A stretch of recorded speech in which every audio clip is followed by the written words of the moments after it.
China is digging in. Americans are waking up to a whole new escalation in the global trade war. Beijing is hiking its retaliatory tariffs on U.S. goods today from 84% to 125%. And for the first time since this all started, we're actually hearing from the Chinese President Xi Jinping himself. Xi saying that his nation is, quote unquote, not afraid, and also warning, quote, there are no winners in a trade war, and going against the world will only lead to self-isolation. This after President Trump raised tariffs on Chinese goods even higher, 145% now, as we're all trying to keep track. The White House says they're waiting for China to pick up the phone. China says essentially the same thing about the United States. This very clearly showing what a tit-for-tat looks like, sending markets tumbling Thursday. But President Trump still optimistic when meeting with his cabinet. We think we're in very good shape. We think we're doing very well.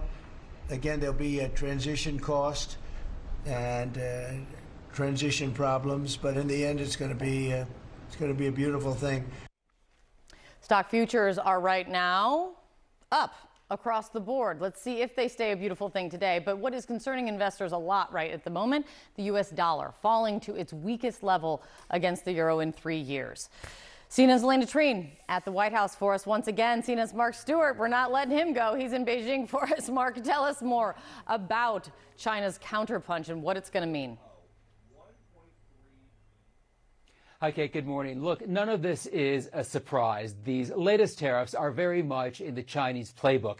But what's very attention-getting to me is the fact that China is now saying it's not going to raise tariffs any higher, saying it has other weapons, almost making fun of the United States for raising the stakes, raising the numbers so high. Let me share with you some remarks we got late today from a government official here in Beijing who said that the United States is engaging in nothing more than a numbers game with no real economic significance, going on to say the United States is exposing itself as a participant in weaponizing tariffs, as a tool of bullying and coercion, turning itself into a joke. So that is the latest where China stands in this back and forth tit for tat. The other big headline of the day is that we are hearing from Chinese President Xi Jinping, really the first time since this whole trade war escalated to such a high level. The big headline is that he is saying China is not afraid. These are remarks that were made with the Spanish Prime Minister here in Beijing. And according to state media, he said that China is going to continue to remain confident. It's going to remain focused, saying there are no real winners in a trade war. Kate, the language that we're hearing from Xi Jinping is very consistent with what we've heard from other government officials over the last few days. And as you mentioned, as far as the possibility of a phone call between Xi Jinping and President Trump, not in the near future. That's the messaging that we're feeling from Beijing, at least. And that is quite a statement that you got from that government official. Just, the gloves are off now in terms of how the two sides are going to be talking about it. We will need to stand by and see how Donald Trump responds to that. But also stand by with me, Mark. I'm going to get to the White House and get to Elena Treen here. Elena, are you getting any reaction yet this morning to this escalation from China? So far, the White House has not responded to the latest remarks from China or from President Xi. But what I will say is that the White House has been very dug in on its position as it relates to China. They're acting very defiant in this kind of trade tit for tat that we are seeing. But I think what's been very clear so far, Kate, is that this position is not going to be tenable for much longer. At some point, the two sides are going to need to really open lines of communications. Now, we actually have a story out this morning kind of breaking all of this down, but at the crux of it, Kate, is this. Two White House officials tell me that the president and the U.S. will not reach out to China first. The president has made it clear to his team and to his advisors that he wants China to come to them. And really, he wants to have a high-level meeting directly between him and President Xi himself. Now, this has been what the White House has been communicating to Beijing for several months now. But on the other side,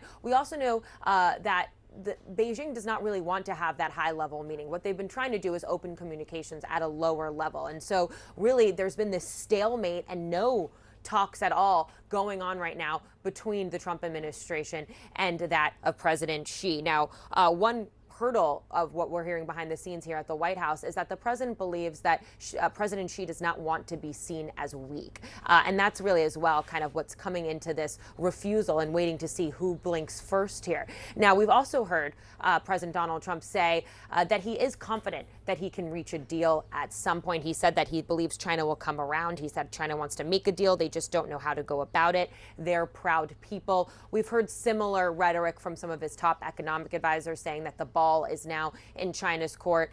It's clear that's not how China sees this, but I think the key question now moving forward is that really how this all is decided is going to be on how much pain are they willing to take, how much more pain are they willing to see in this escalation of these tariffs without any real communications to ensure there's an off-ramp.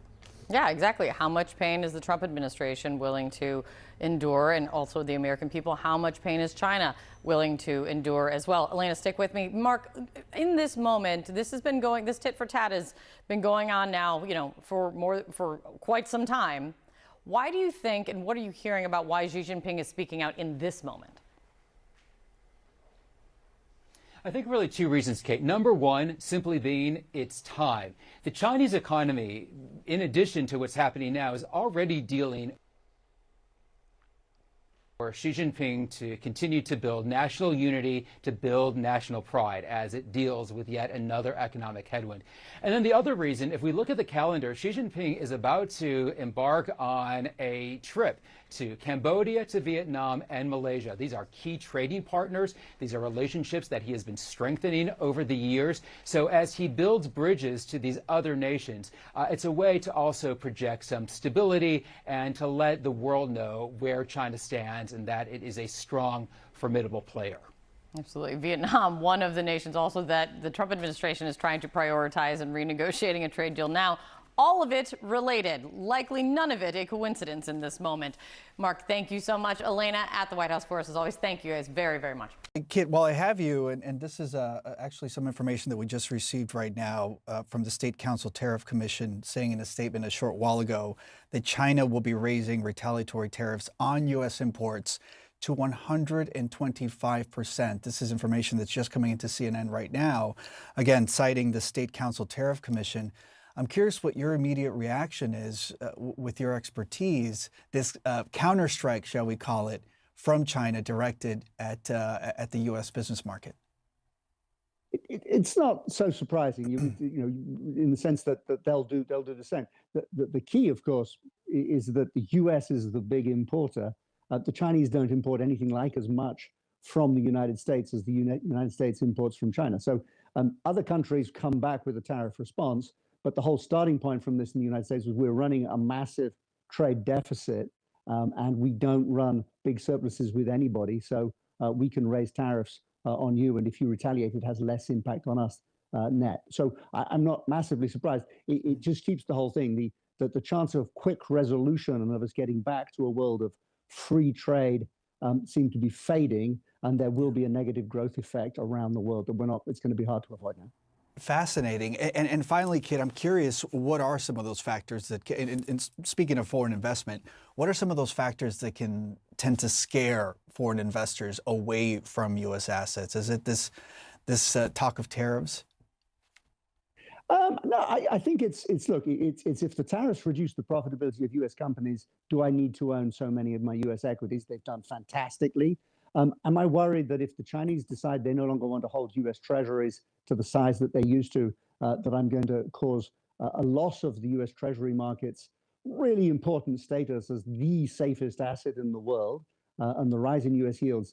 Some of it reflects weaker demand, so people are going to pay much more attention to Treasury auctions going forwards from here. But another part of it, quite simply, is foreigners have accumulated $65 trillion worth of U.S. assets. That's a lot of your money to have parked in one place. And if you're worried that the U.S. is withdrawing into itself a little bit more now, maybe you want to lighten up and put some of it somewhere else if you can. We got to leave it there. Kit Jukes, thank you so much for your expertise. We're really glad that we have that insight. Appreciate you.